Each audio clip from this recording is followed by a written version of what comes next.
Assalamu alaikum. Alaikum salam. Bismillahirrahmanirrahim. Alhamdulillahi rabbil alameen. Wa nasta'inuhu wa nastaghfiruhu wa na'udhu billahi min shururi anfusina. Ashhadu an la ilaha illallah wahdahu la sharika lah wa ashhadu anna Muhammadan abduhu wa rasuluhu.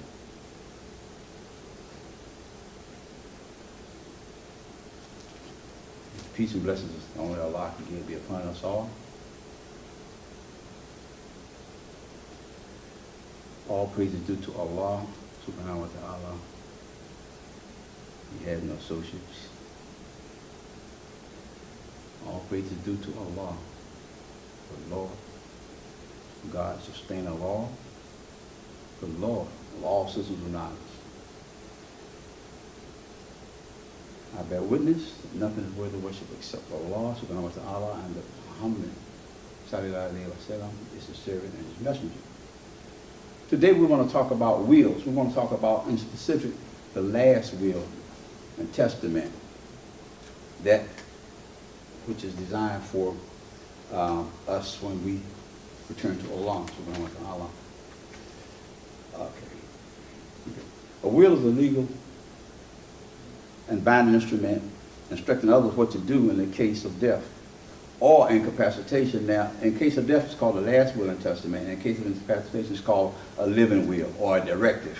Today, we're going to deal with the last will and testament in case of death. I want to read from the Quran, first of all. What Allah says in the Quran, which translates, "It is prescribed when death approaches any of you, if he leave any goods, that he make a bequest to parents and next of kin, according to reasonable usage. This is due from the God-fearing." So here we are enjoined by Allah in the Quran to write a will. The word for will is wasiya, al-wasiya, wasiya. And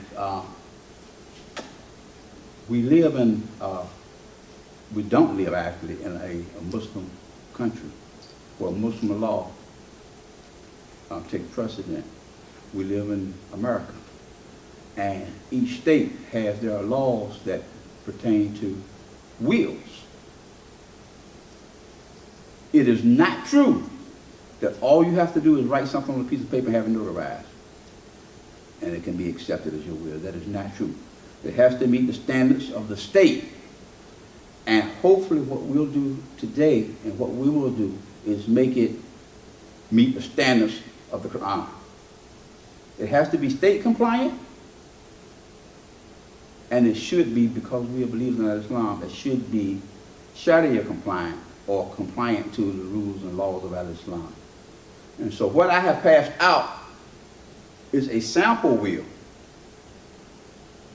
And in some places, for instance, I have last will and testament of believer in Islam.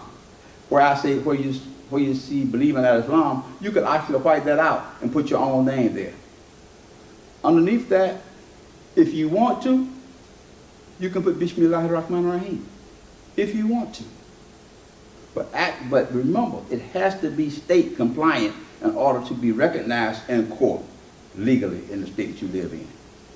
So, and again, where I believer in Islam, presently of anywhere in Virginia, declare that this is my last will and testament. And again, where it says believe in Islam, you can write that out and put your name. Of anywhere in Virginia, you can put Norfolk, Virginia, Virginia Beach, Virginia, or wherever you live. I've done this just as a as a sample as to what could go there. And anywhere you see believing Muslim or little Muslim, you could actually put a name there, write that out and put a name there. Because your will does not have to be typed. It can be handwritten. But again, I was talking to someone Friday, and they said that they weren't going to be here because their legal advisor told them that they could just write anything as long as it was notarized. That is not true. That is not true. You can't just write anything. There have been significant changes in wills as of last year. And I mean significant as far as spousal rights are concerned. You cannot disinherit your spouse in the state of Virginia. You can't disinherit your spouse in any state except the state of Georgia. You can actually write your spouse out of the will in the state of Georgia. Only place that I know of that you can do that. Now, rather than me to try to tell you, I'll just read some of the major changes that were made in the state of Virginia. After that, I'll again read the will, and it shouldn't take us very long.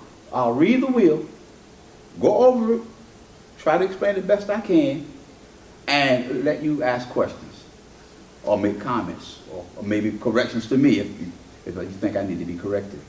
I'm not a lawyer, and I advise you that if there's anything complicated in your will or if there's anything that you are in doubt about, that you consult an attorney that deals with wills. But again, the individual that told me that their legal advisor told them they could write anything as long as it was notarized, that is not true. And they said, well, they're a professional. I wanted to say a professional what? But I left it alone because there was nothing to argue about. But that's a myth. That's not true.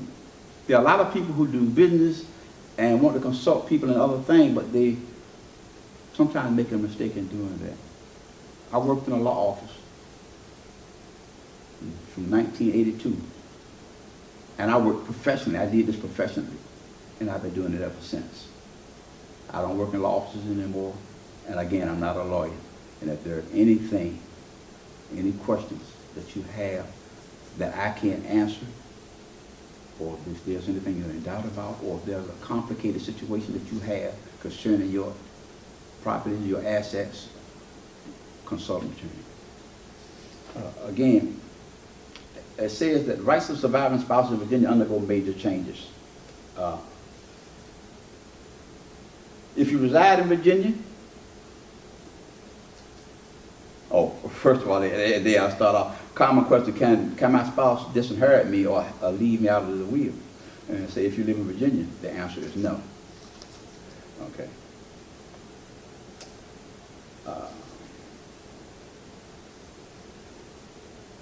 The legislature passed an elective share statute in 2017. The law allows a surviving spouse to claim a portion of a decedent's estate if the decedent dies without a will, the spouse is omitted from the will, or the decedent explicitly disinherited the survivor spouse in their will. A spouse is eligible to exercise their right to an elective share even if they were separated from the decedent and the divorce was pending. If the couple was still legally married at the time of death, the surviving spouse is eligible to claim an elective share. What does this mean? It's pretty clear. However, there are some situations in our communities throughout the country where someone was married, they became separated, whether it was legal or not, but they have not yet been actually divorced. That person is somewhere that they don't know, but they're still your heir. They still have rights. They're still your surviving spouse. Even if you got married Islamically, and you've been with somebody for 20 or 30 years,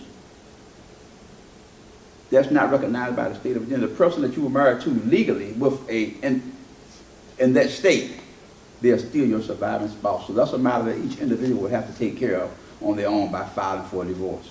Even if you don't know where that person is, you can find out from an attorney, or you can find out from someone who knows, or you can even ask me later, because it depends on state law, that you can file for divorce based on the fact that this person has been missing for a number of years. You don't know where they are. They may be deceased. You don't know.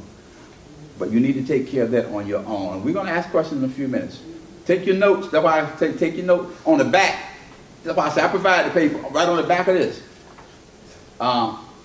Again, it says that the surviving spouse is eligible to claim an elective share.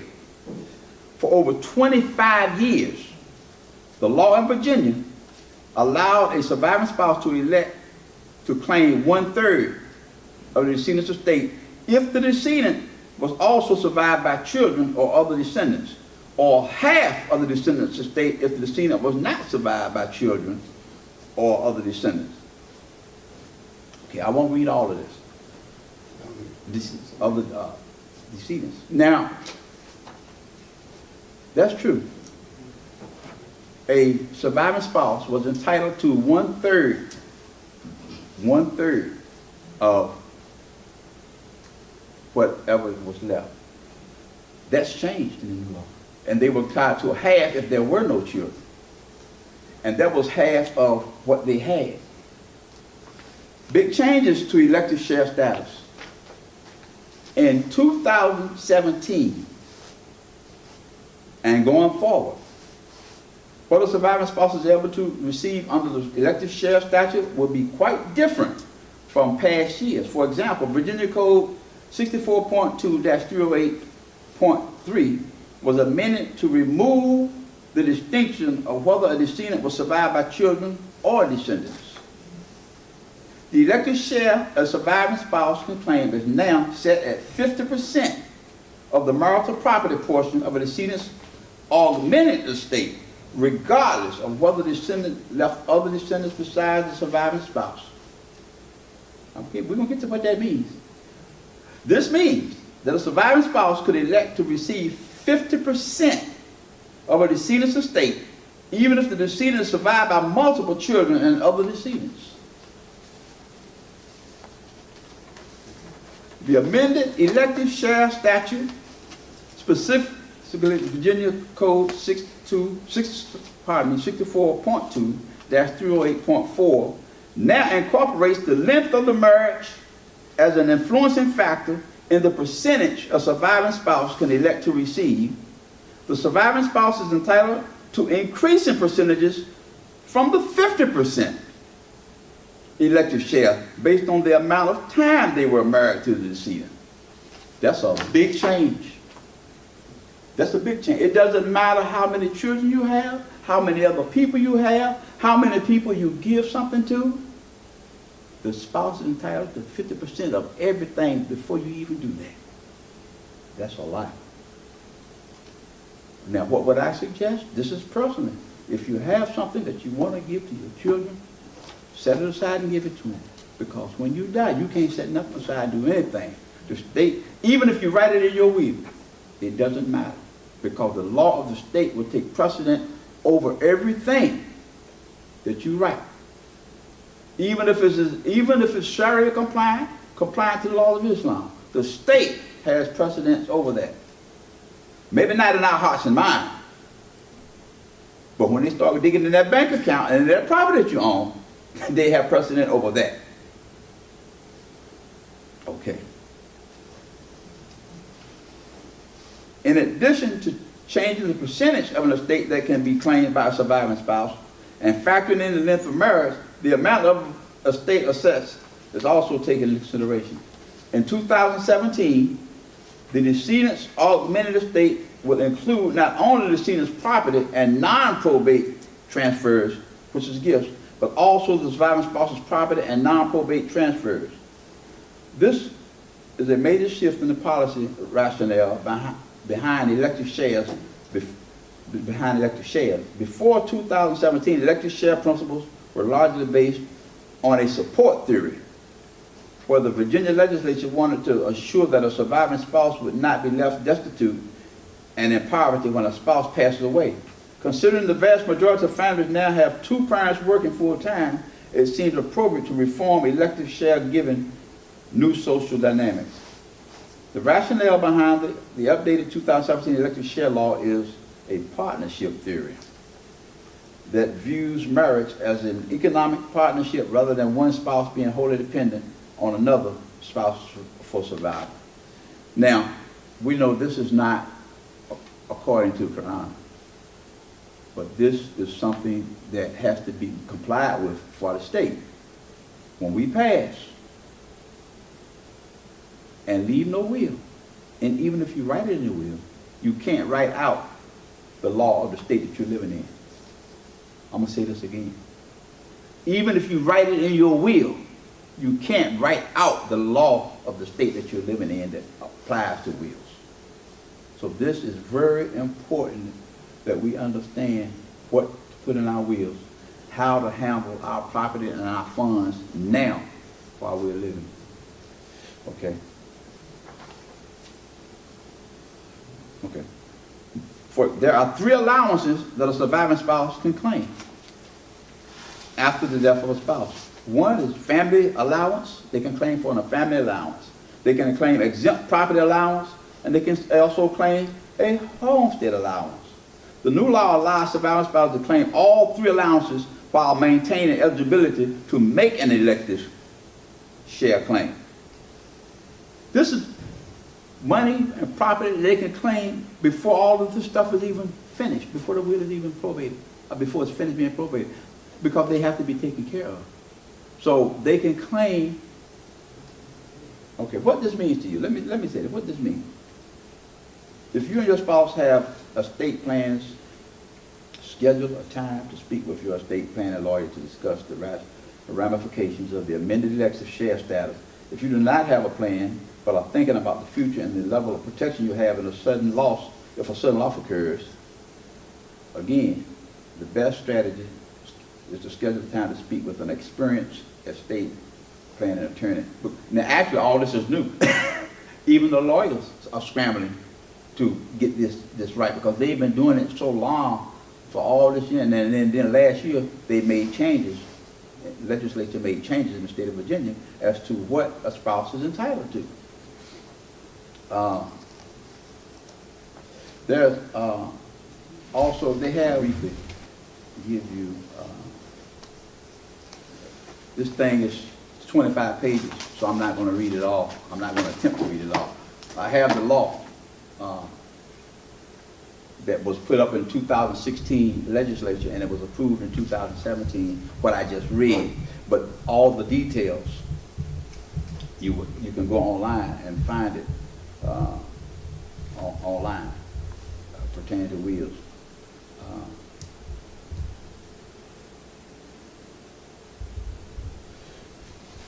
This is the elective share that we were just talking about, of the percentages that they can get beyond the 50%, is not out of the 50%, is in addition to the 50%. It's in addition to the 50%. So now we want to read for instance, the value of the marital property portion of the augmented estate consists of the sum of the values of the 4 components of the augmented estate as determined under subsection A, multiplied by the following percentage. It says if you're less than 1 year, then you get 3%. 1 year, but less than 2 years is 6%. 2 years, but less than 3 years is 12%. 3 years, but less than 4 years is 18%. I mean, this thing is getting, I mean, they really made some changes. And I hope that the people who aren't here will get the message, will understand, will find out the changes that they need to make, especially for your children. If you want to leave your children something, and that spouse of yours and you are separated, and you don't wish to leave them anything, but you have to because of the law, you can end up with your children getting very little. Very little, even if you decide that you want them to have a lot, because the amount has been increased, it has been changed to 50% regardless, and not just 50% of your residue, but 50% of your max, 50% of everything. So this is a very important, and if I'm going on 14 years, but less than 15 years, they get 92%, and if it's 15 years or more, 100%. Need to understand this. and if we can't do it today, then consult a lawyer. But like I said, this is 25 pages. We're not going to read it today. We're not here for that. We're here for you to how to write a will. And I can't emphasize enough that I don't know who it is that's passing this rumor around, especially within our community, that you don't need to know any of this because you can write anything as long as it's notarized. That is not true.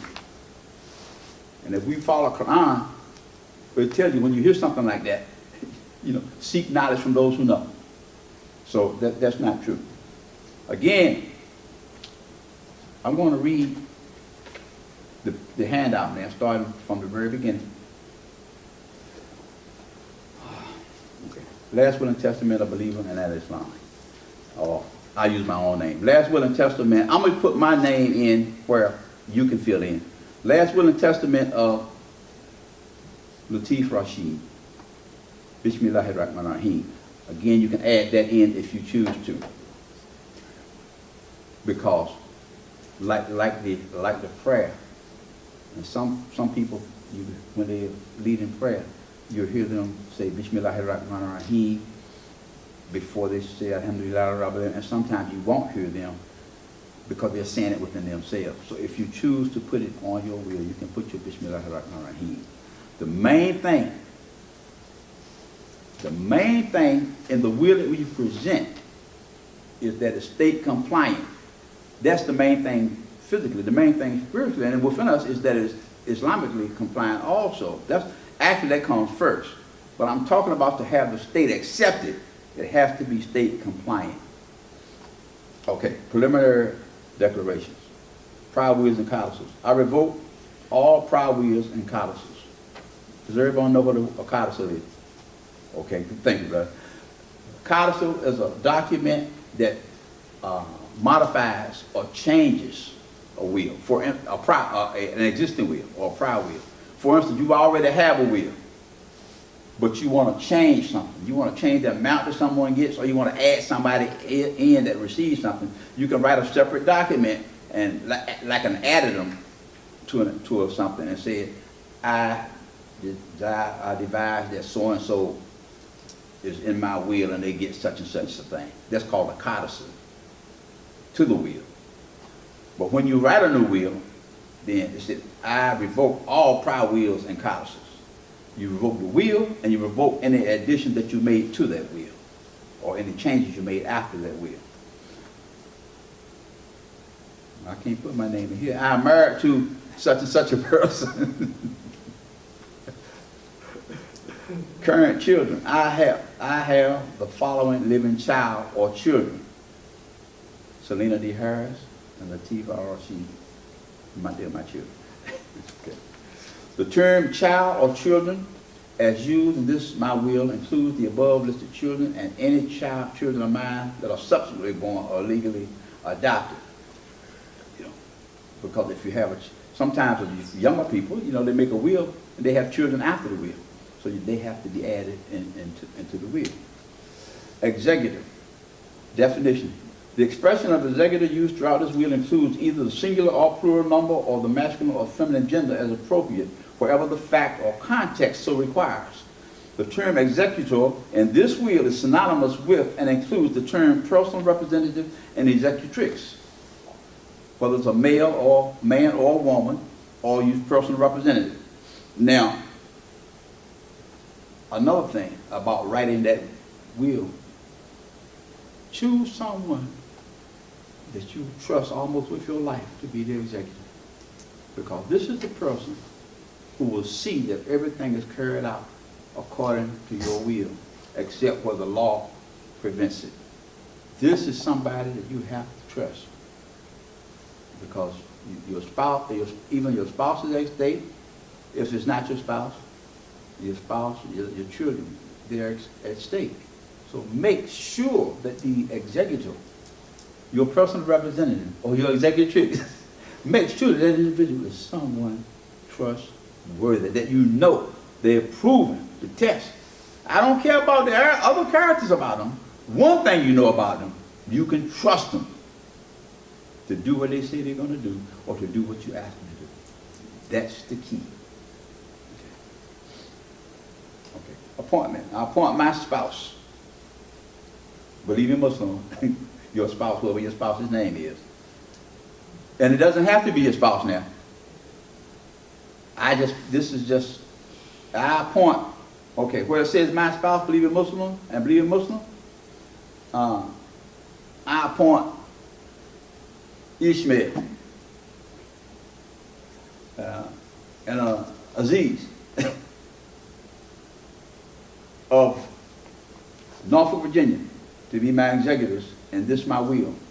If either Ishmael or Aziz should predecease me, or either should refuse to, or be unable to act or continue to act as my executor, then I appoint the survivor of Ishmael or Aziz to be my sole executor of my will. If Ishmael or Aziz should both predecease me, or if both should refuse or be unable to act or continue to act as my executor, then I appoint Bernard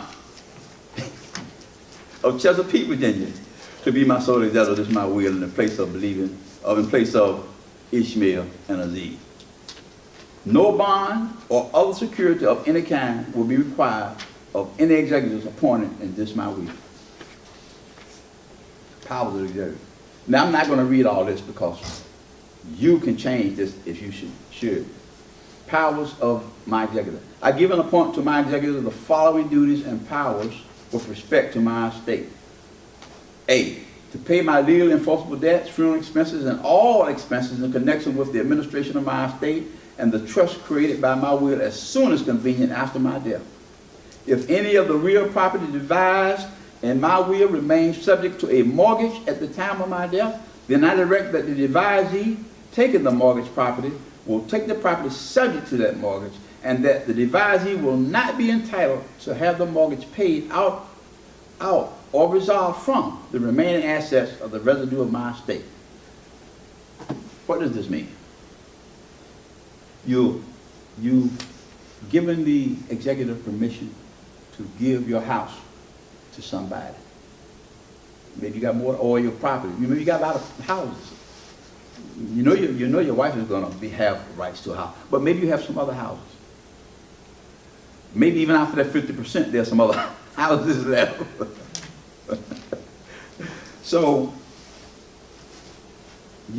but there are mortgages on the house. The person, the devisee, the person that you're giving the house to, that you're giving the property to, cannot request or require that the house be paid for out of what you have left. They can't request that. They have to take that with the mortgage and pay the mortgage. After all, you've given them a house. You've given them property. If it is mortgage, then they have to accept it with that mortgage.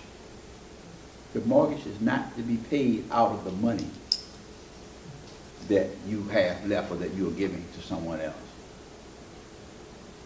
Okay.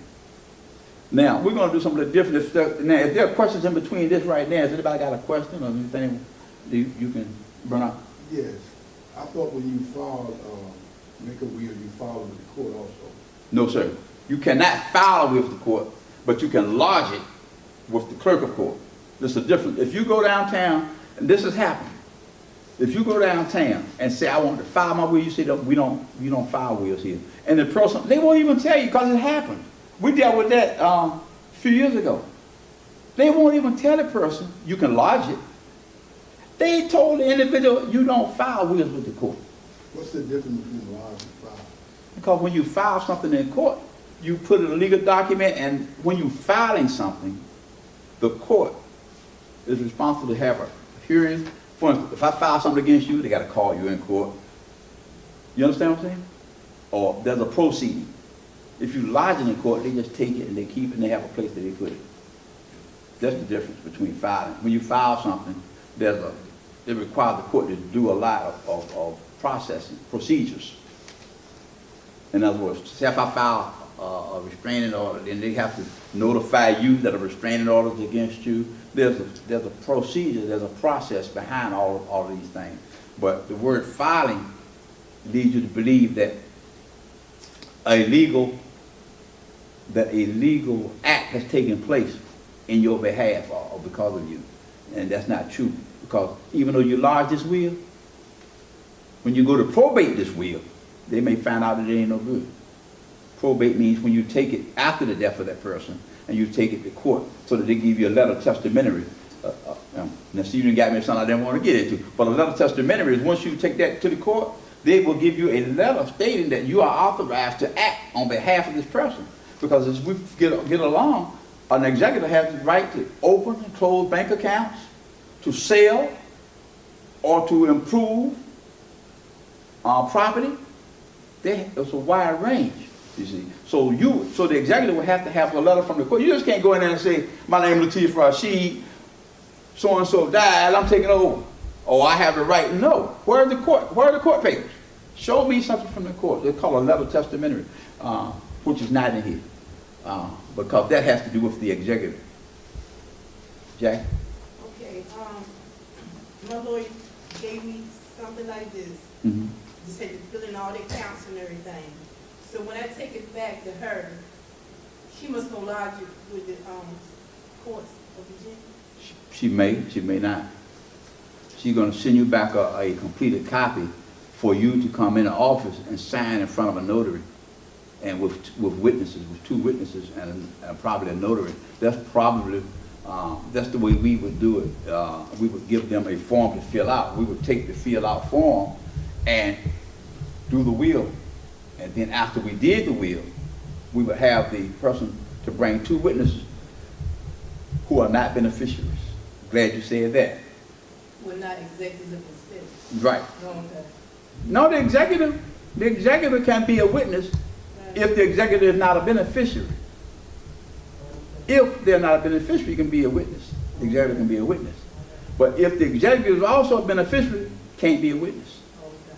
Now think about that. I mean, that makes sense. Yeah. Yeah. Thank you. This is why I told Ishmael this time we're going to do it with some interaction, because who knows what we have, and it brings out some things that may not be covered.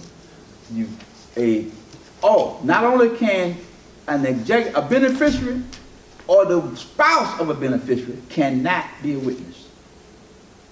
Not even the spouse of a beneficiary can be a witness. Any questions concerning that? Oh, and that's good. That's understood. Yeah. No, I don't know if you were asking about just that question you was asking, or just Anything that we've the covered. cover up in there. Yeah, anything that we covered. You kept saying and put emphasis on, and you know that you can't just write something in the deed. Except you as a don't know will. who passing that around, but that's not so. A directory or a will. So you're saying it can't be amended, meaning somebody writes something and they had that attached to the will? Yes, that's what I said. That's a codicil. Okay, so if you can just write something. You can write something and amend it to that's- your will. If it does not violate the law pertaining to will. Right. You just can't write anything though. Well, that part should be understood. No, That but I'm just saying can't you be- have to understand what. Well, you got to understand you can't break the law. Right. So that's the law. So what you write may not be legal, even though it might be good in our hearts and minds. What we write may not be legal according to the law. That's why I read what was changed. You might want your children to get so much, but that's why I'm saying their spouse gonna get that 50% of everything regardless now, whether you have children or not. And so that kind of cuts back on what you may have wanted. Say you already have a will. You might already have a will. And that will may not give your spouse that 50% and those other percentages in addition. It may not give her that. It may give your children the rest. But now, if you were to pass and that will was taken to probate, the probate would tell, more than likely instruct the executive that, no, the spouse has to get 50%. You see, a lot of people, like me, I already have a will. But I don't have a spouse in it, so I don't have to worry about that part. But if you already have a will and you have a spouse in it, then you have to make sure that this new change does not change that. And if you have your children involved, you make sure that they are protected. But that's a good question, Kareem. That's a good question. No, you can't just write anything and have it notarized, because you're required to have 2 witnesses. Actually, you're required to have 2 witnesses. So, just to be clear, you're saying, so if you wrote your will before 2017, will you still have to split it 50, I mean, will the spouse still get 50%? Yes, Because the law is, because of the law yeah, now. the law affects Yes. even until you pass. Yes. That law supersedes what was, Okay. even though you voted, even though when you voted, it was legal, the law now, but you weren't dead then. So, Exactly. so if you die after 2017, that law overrides your will. And that's why I was placing the emphasis on it, because many of us have written wills. Yeah. If you divorce, but you didn't change your name, how would that affect? It won't. If you're divorced, if you don't have a will. Now, from personal experience, yeah, I can say it. My sister had a will. She kept talking about changing it. She got divorced. She kept talking about changing that will, and she died before she changed it. She had two wills, two policies. One was $100,000, and the other was $50,000. Nobody in the family saw a cent of it, and the person that got $100,000 refused to pay any of the funeral expenses. Yeah, I'm not gonna call the name because I'm being videotaped. I know Ishmael called me. I didn't know he was gonna videotape it. He asked me, could he record it? I thought it meant just talking. I said, everything should, didn't I? So you should record everything. Right. So we can't go back. And that's why I said I don't want these taken out and given to anybody that's not here. Because your understanding may be good, but their understanding may be different from yours, and they'll take this and say, well, Lateef gave it to me. And we need to do with our wills. Lynette. Okay, suppose,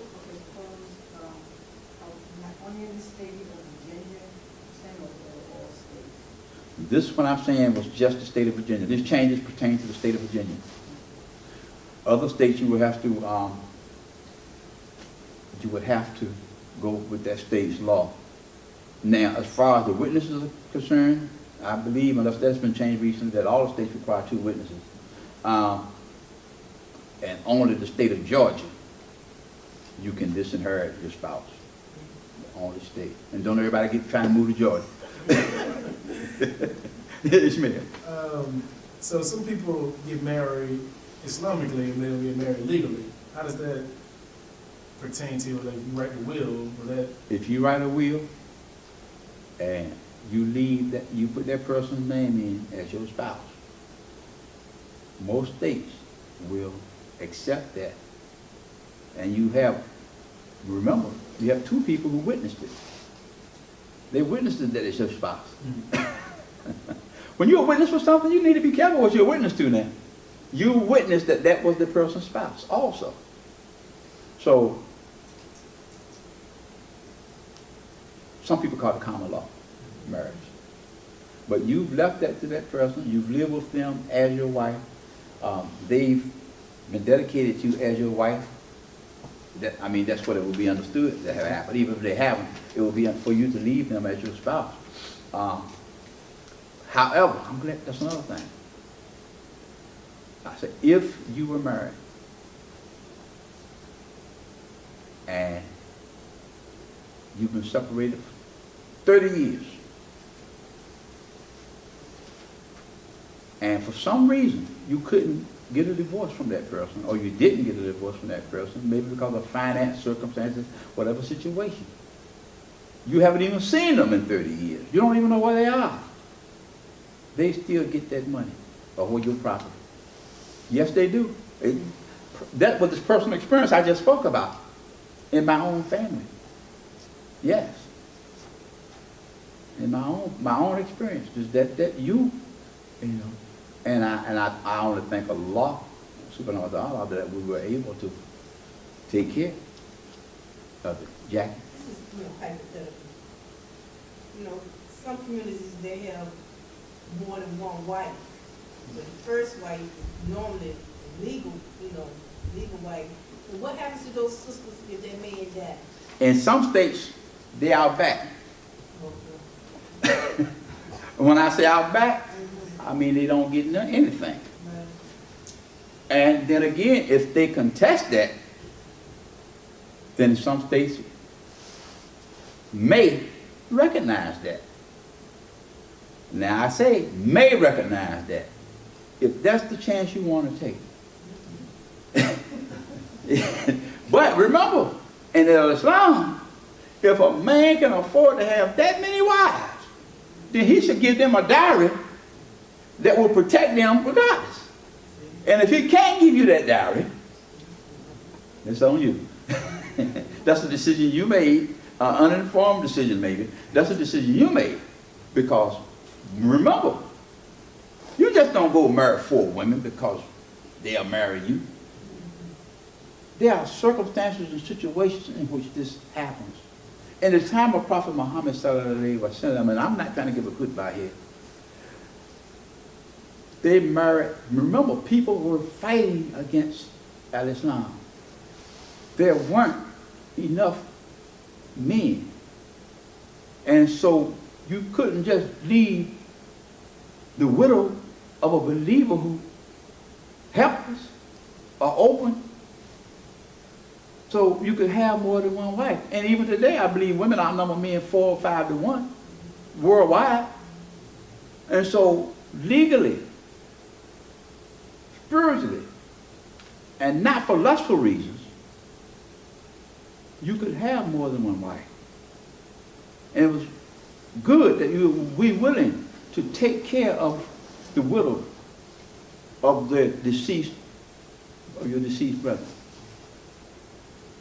I mean, is that understood? Today, they want to have an orgy, some people. And you have to treat them equally. If one has a big house, then the rest of them need a big house. If one has a BMW like Jackie, then all of them got to have a BMW. All things, you know.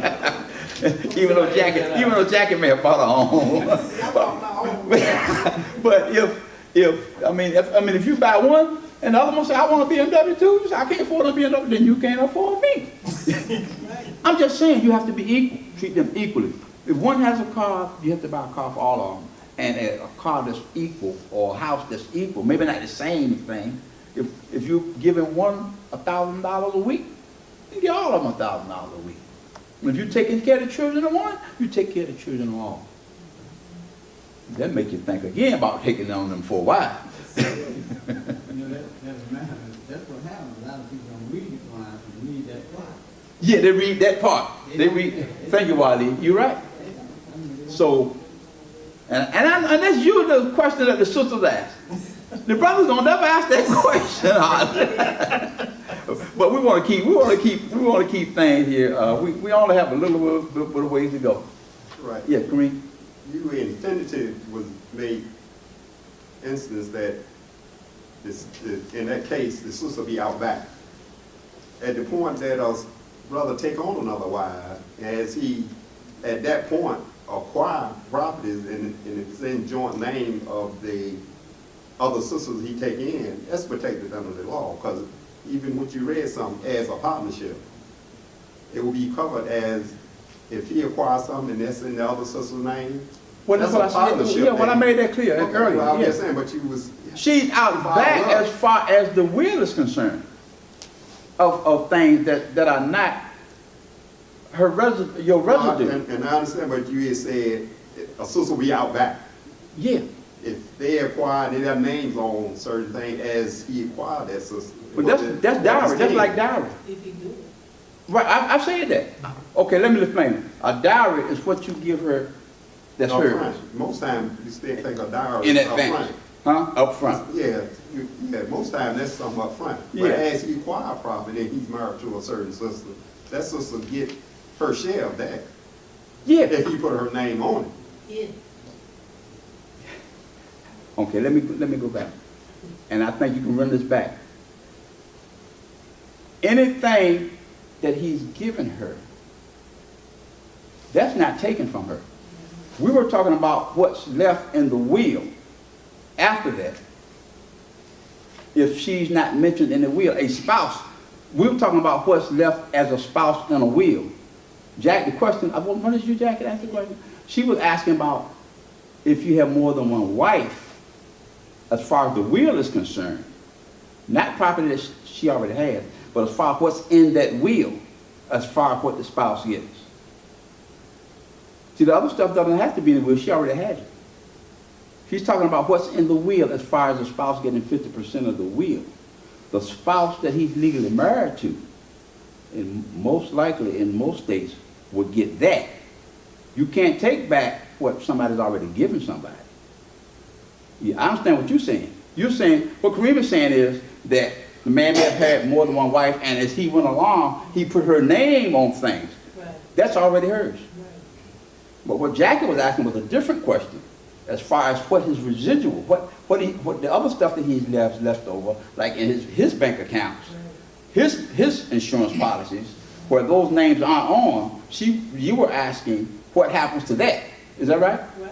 Okay. What happens to that is, If some others women that he married name on no bank account, they would get some of it. exactly, that's what I said. Okay, but you just said, you know, based They're on out those back if their names aren't there. If they aren't there. The state law, now the state law says that his spouse gets 50% of everything that he has. Even if their names are on there and the state don't recognize them as spouses, the legal spouse will get 50% of the total of everything, regardless of what's there. Regardless of what he's written somewhere else. So the second wife. Even insurance policies now. That's the difference now. You say that came out in 2017? Came out last year. This came out. Yeah. That's what happened to, Huh? Imam Muhammad, the wife that he was married to. Oh, When he yes. returned, Good example, she Bernard. got put completely out. Yeah. of the door. Divorce. I don't want to mention that, but that's true. because that was property he acquired before he married her, and her No, name he had wasn't on it. divorced, he had divorced Shirley. Yeah, but I'm saying the second wife, you know, he had Okay. already acquired that property. Let me tell you what I'm giving you today. I'm giving you state law pertaining to wills. I'm giving you state law, and I read it.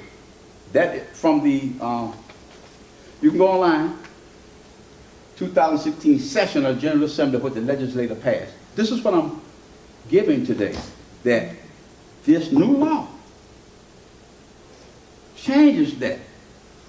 Even if we write it in the will, she gets 50% of everything.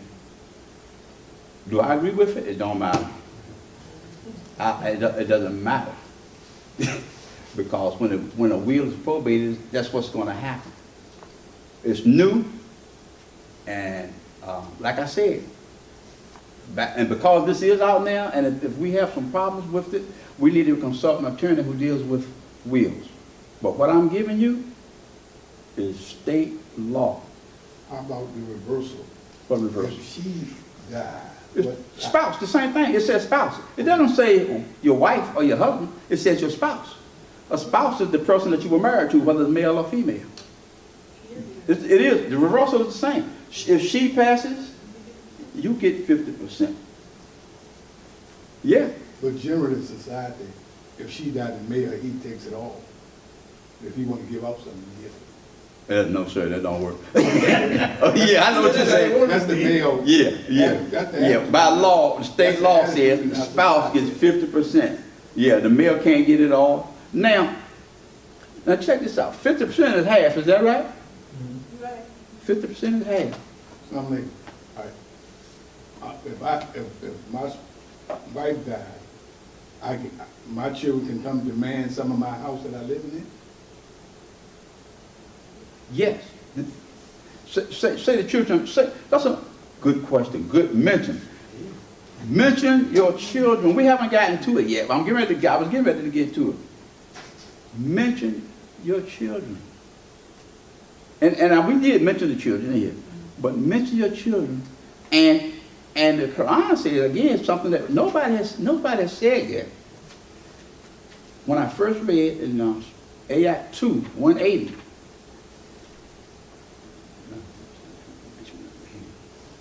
It is prescribed when death approaches and near view. If he leave any goods, that he makes a bequest to parents and next of kin, according to reviews, this is due from the God-fearing.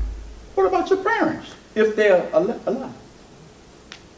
If your parents are alive, even if they're old, the Quran says, mention your parents. Something that most of us don't do because we assume that our parents will predecease us. But leave, according to the Quran, to be Sharia compliant. Compliant, when I use the word Sharia, some people's mind goes somewhere else. But when I say Sharia, I'm only talking about Islamic law, what's legally Islamic. Islamic legally. To your parents also. And it mentions your children in here too. And in Surah 4, ayats 11 to 12, it tells you about the distribution. Now, we're going to have some more questions. But let me try to get through this, what I've given you. Okay. With the next page, page 3. We already talked about the powers of the executive. I ran into a situation where, in my Speak up. immediate family had a problem like that. And the children, from the first, wife Uh-huh. or somebody, they had some children, but it was mentioned at the funeral, But after it all boiled down, them children were capable of getting half or part of what the business they had and anything. Yes. The children weren't mentioned? House and everything. They weren't mentioned? The second children, Yeah, it was mentioned in the, what, in the, call that thing, the will. not the will, but The codicil? no, the thing that you do with the church. The obituary. Obituary, yeah. Oh, okay. Yeah, it was mentioned in the obituary. But not in the will. So they were the subsequent children that, Huh? the subsequent children that you were talking about, you mentioned. Yeah. Won't know. Yeah. And we've covered that. Okay. Yeah. When my ex-wife's sister died, all right, they divided up her property. And how they did it, who was a whole mother and father to her, they got so much. Mhm. Who was a half, who had the same mother but different father, Mhm. they got a less percentage. Okay. That's the way that the scale went down. Yeah. Because did the state take over? A lawyer, And they agreed to it? well, he appropriated the funds according to the state. He was probably set as a trustee by the court to Yeah. handle that. They have lawyers who specialize in All probate. the brothers and sisters didn't get the same thing.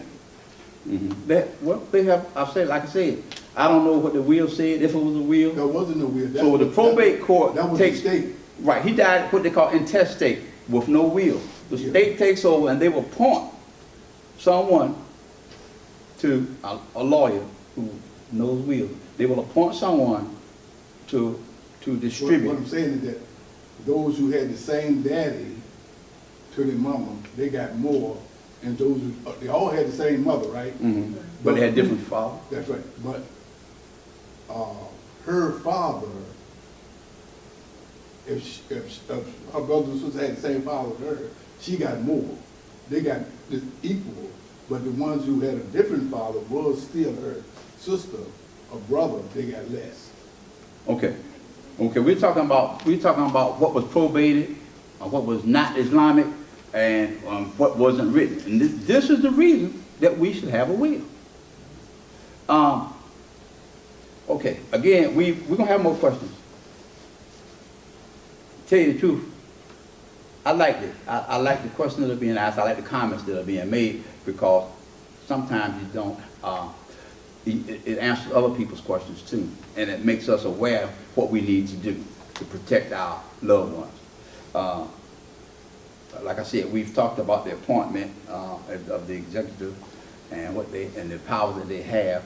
Now we're talking about the disposition of bequests on page 3, number 10. Specific bequest.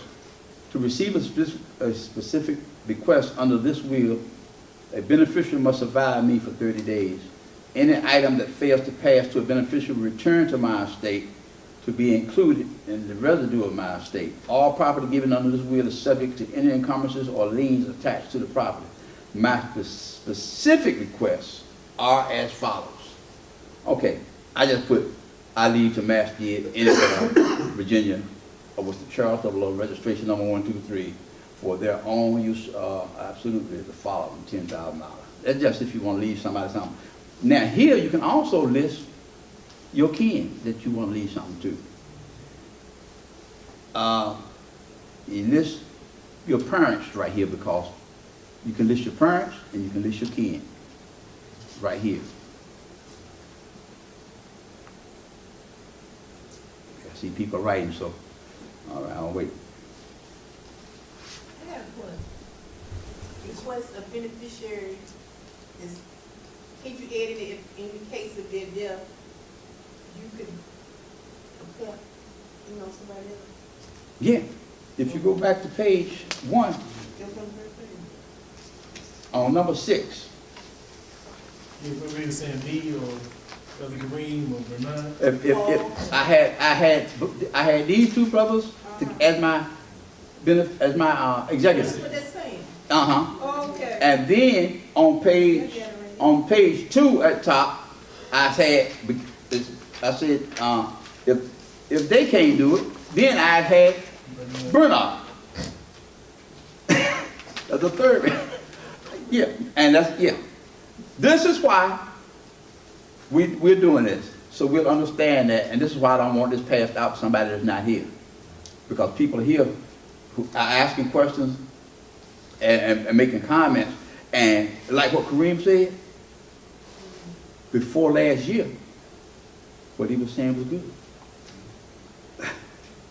Yeah, but now they changed that. Okay, I don't think I understand what I'm saying. Okay. Say you got an insurance policy. Yeah, You got two beneficiaries on that same policy, but you want to split half and half. Well, what the other half has passed, can you put somebody on that half to replace them? you should contact the insurance company and change your beneficiaries with the insurance company. Let me tell you why. Because in the will, if anything that's left to somebody, their children will be entitled to it. Right. So you don't have to change it then. But what you want a specific child? Then change the beneficiary and your insurance policy, because the law again takes precedent over anything else. Okay. The law of the state would say divide that amongst the children equally. That's what the law of the state would say. I know what you're saying. say the person had 5, 10 children. Right. No. Each child would get an equal portion of that, because they are the beneficiaries, and there's no will about it. That the beneficiary died. Right. Then the money would go to the children of the beneficiary in equal amounts, according to the state law. I can't. You can write something different. Child, and what I want them, what I would like. Yes, but you have to put it in your will. Okay, because like, if I need for you to go to school, and you didn't go to school, then let the other beneficiary get all of it. Yeah, now that's complicated, Okay. because insurance companies don't deal with that. Right. Insurance companies gonna get the money to who name on the policy, Right. but the insurance company. So you need to go to the insurance company and change the beneficiary at the insurance company. Okay. Yeah. Remember, that's what we were just talking about. Right. We just dealt with that, Again, and okay. Also, on number 10, I told you list your parents and the kin. The Quran. Now, we've already established that the spouse is getting 50%. Or more. Huh? Or more. Or more. Thank you, because there are other, thank you, Ring. Or more, because there are other percentages they can get on top of that. And that is Islam. And Bernard mentioned about what if it was the reverse. He assumed that we were just talking about the man leaving for the wife. But we're talking about whether it's the man leaving for the wife or the wife leaving, the other spouse gets that money. Now, in the Quran, And they at 240, I believe. Let me see, I don't want to get the wrong information.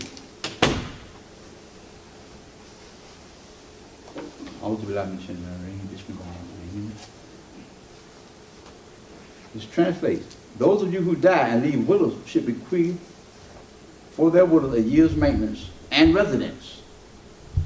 But if they leave the residence, there is no blame on you for what they do with themselves, provided it is reasonable and Allah is exalted in power wise. So, What surah? Al-Baqarah, surah 2, ayat verse 240. Year's maintenance for the widow. Year's maintenance for the widow. Now, if you have a will, you should have sense enough to know what a year's maintenance is. And if not, the state would, if you don't have a will, then the state would, you know, if you have it written in there. Otherwise, they're not gonna recognize the year's maintenance unless you have it written in there. Because we're talking about Islamically correct. And I'm saying write your will that would be Islamically, legally compliant.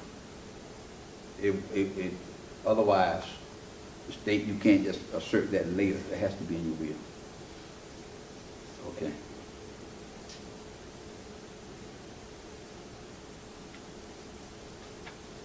Okay. Normally, you have to leave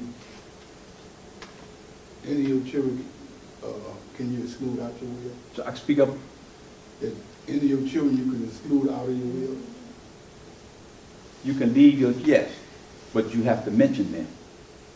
For instance, I leave to my son so-and-so my love and goodwill.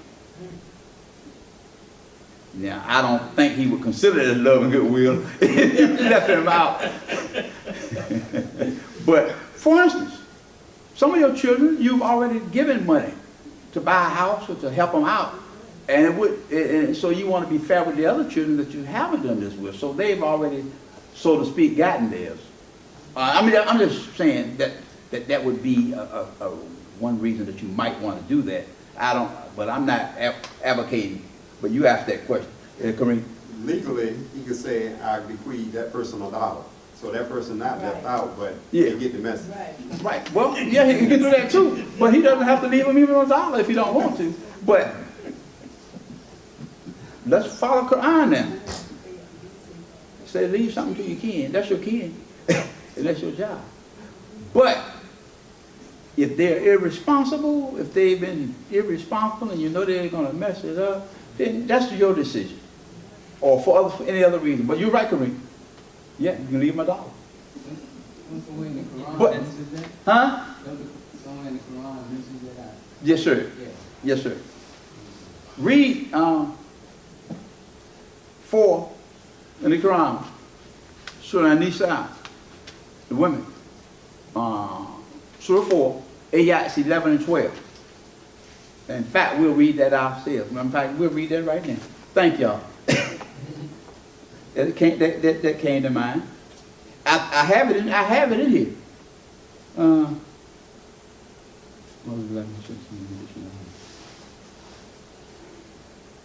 Allah thus directs you as regards your children's inheritance. To the male, a portion equal to that of 2 females. If only daughters, 2 or more, their share is 2/3 of the inheritance. If only one, her share is a half.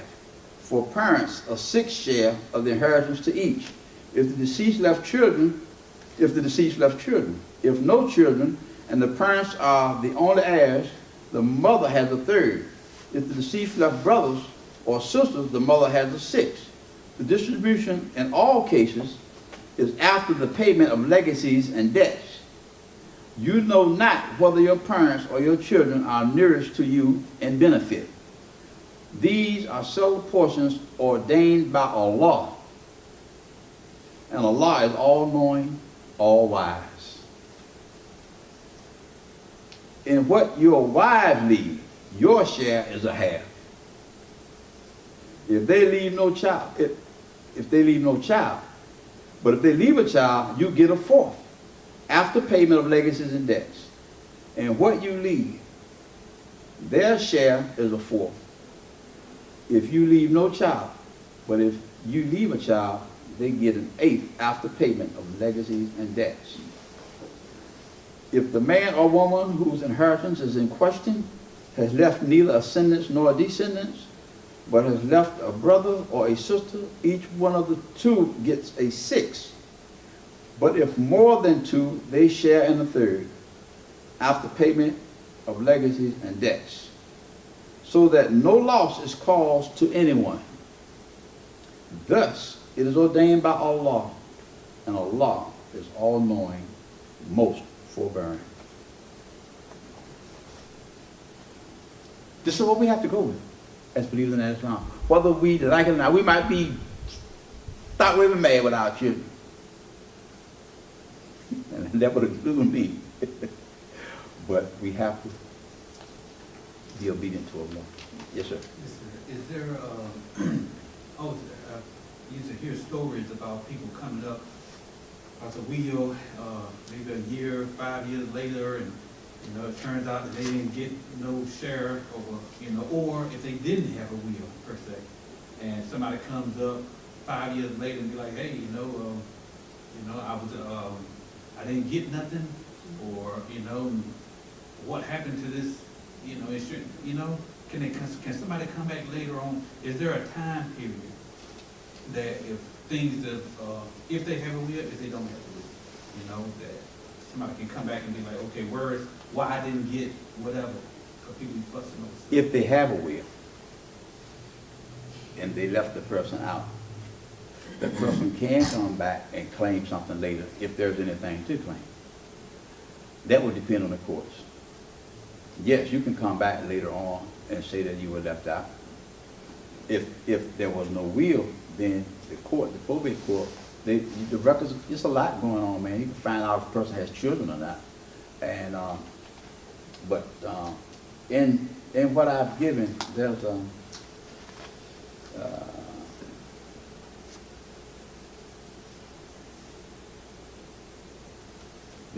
and on page 9, and we're not going to page 9, but on page 9, it's somewhat, page 8 and 9, it tells you about individuals. It says on page 9, on page 8, number 23. Page 8, number 23. Now we're on page 4, but right now we're going to skip, because you asked that. And because we're going to be closing out in a few minutes. Okay. Number 23 on page 8. Individuals admitted from request. If I have omitted to leave property in this will to one or more of my heirs as named above, or have provided them with 0 shares of a request, the failure to do so is intentional. I put that in there.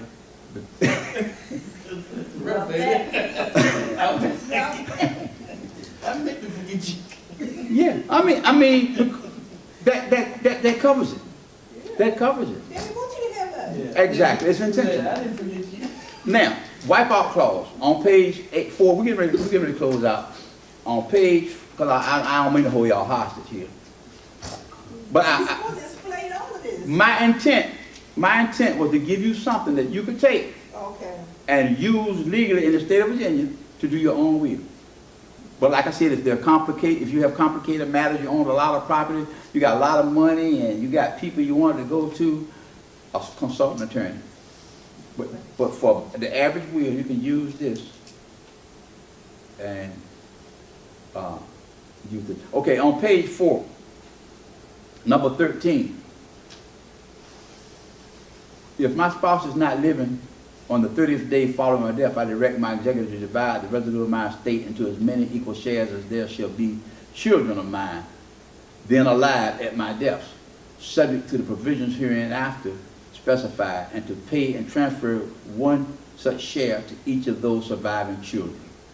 Okay, now I'm not going to read the whole thing. That's if your wife predeceased, she died, and then you died, and so your wife is And there's no 50% to get. So you want to divide that up and give it to your children. But what I have done, if you look at number 15, I have a wipeout clause. Number 15, should my spouse predecease me or fail to provide me for 30 days, for 30 days, and should I leave no children, grandchildren, or grandchildren surviving me, or should they all die before becoming entitled to receive the whole of their share of my estate, then I direct my executive to divide any remaining shares of my estate into 100 equal shares and to pay and transfer such shares as follows. I devise that my estate be divided in accordance with the Holy Quran, Surah 2, 180, and Surah 4, 11, 12. You see? I divide the debt is distributed according to the Quran. And we're not going to go through the rest of it. It's 2:30, and you've been here an hour and a half, and I don't want you to get bored. Something. Yes, sir.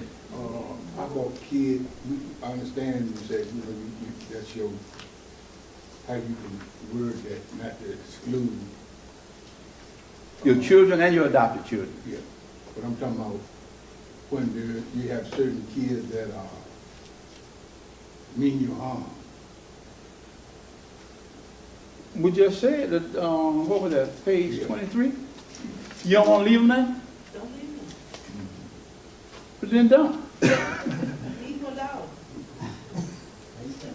That's worse than leave Well, $1 worse than nothing. Actually, if you leave them $1 and a court action comes up, that looks like it's spiteful. It does. And it'll be $1. Now, what Kareem said is true. You can leave them $1. You did leave them some. Because you didn't leave them out. You didn't leave them If you don't out. put their name in there, they can come back. But Oh, yeah. But that's why I said you can leave them your love and goodwill. Now, if you leave them love and goodwill, it could be for many reasons. But if you leave them $1, Okay, love and good. an argument might be holy. Wait a minute. But if you leave them love and goodwill, Yeah, it could be because you've already, nobody knows what you've already given them. right, okay. You give them your love and goodwill. Maybe you figured they didn't need anything because they had everything already, or that you've already given them theirs. But you can specify in your will the way you choose. Okay. But I'm just talking about when it come back legally. Saying $1 is like embarrassing. Love and goodwill. You know, you embarrassing. You can, Yes, sir. Yeah. I don't think I got the question, the whole question. I understand you answered it with the will. I understand that. But what, and the question I was asking was about a time period. So what about without a will? You see, what if they didn't leave a will and then, and stuff? they would go to the courts because the will has, without a will, it still has to go to probate, what they call probate court. Probate means it's adjudicated in the court whether or not the will is valid. And there's a process that the court would go through to find out if there were any heirs, any children, anybody that were entitled to anything. And if the court makes a mistake, then the court would have to correct that mistake according to whatever the state law said. So if there was nothing, they had nothing, this thing still gotta go through probate, you know? If Yes, because there's no will. so there's a time period for that, that's gotta go through, I mean. That's up to the court. That's a legal process, and the court would determine all that. They can drag it out. Yes, it can be drug out. And I know of some situations now that are going on right now for the last probably 8 or 9 years. It's still going on because the executive died. And nobody else was named as an executive. There were no other executives named. And so now it's being drug out. It's a good question. But yeah, that's why you should name, and here we had, what, 2 executives and a 3rd one. It's, all of them could die, but it's not likely, you know, it's not likely that all the executives would die. Before, and remember here, we're talking about 30 days too now. That makes the executive get it done instead of dragging it out. Because sometimes the executives may be busy, they may not take time to do what they need to do. They're doing it, but remember, the executive has to live too. He just can't stop and and just take care of that. They'd have to continue their life, their job, to take care of their families, while trying to take care of what you wanted to. Any other questions before we close out? Now, at one Saturday, maybe after an Arabic class or something, I am willing to come in here with you and to make your will out. No cost. But I want to try to have, and you can, hopefully, you'll trust somebody who's here to be your witnesses, and we can also try to have a notary present. So maybe we can't do everybody on the same day, but maybe I'll take 2 people on a Saturday and help you with the will. Inshallah. I have to get permission. I haven't asked it. Whoever takes care of these matters at the masjid, scheduling stuff. But that's what I'm willing to do. Any other questions? Alhamdulillah. It's not time for salat. It's have a do it.